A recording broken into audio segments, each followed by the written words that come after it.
MS ওয়ার্ডে টেক্সটের মধ্যে প্রতিটি লাইনের মধ্যে যে স্পেস থাকে সেটা আপনি শর্টকাট ইউজ করে খুব সহজেই কমাতে বা বাড়াতে পারেন। এক্ষেত্রে আপনাকে প্রথমে টেক্সটটাকে সিলেক্ট করে নিতে হবে।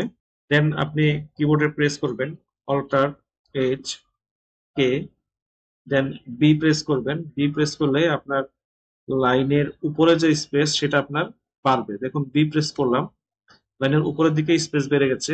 এবার চাচ্ছেন নিচের দিকে স্পেস বাড়ানোর জন্য, সেক্ষেত্রে আপনি প্রেস করবেন অল্টার এইচ কে এ, দেওয়া মাত্র আপনার নিচের দিকের স্পেসটাও বেড়ে যাবে।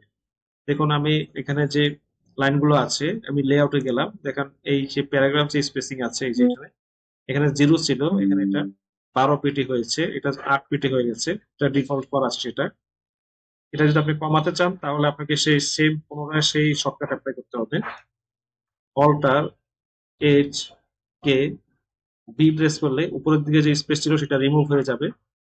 নিচের দিকের স্পেস রিমুভ করার জন্য অল্টার এইচ কে এ প্রেস করা মাত্র আপনার নিচের দিকের স্পেস রিমুভ হয়ে যাবে। আমি যদি লেআউটে গিয়ে দেখাই আপনাকে, দেখুন এখানে স্পেসিং এর মধ্যে সব জিরো হয়ে গেছে, অর্থাৎ যে স্পেসিংটা এখানে ক্রিয়েট হয়েছিল সেটা অটোমেটিক শর্টকাট প্রেস করার মাধ্যমে রিমুভ হয়ে গেছে। আশা করি বুঝতে পেরেছেন। ধন্যবাদ সবাইকে।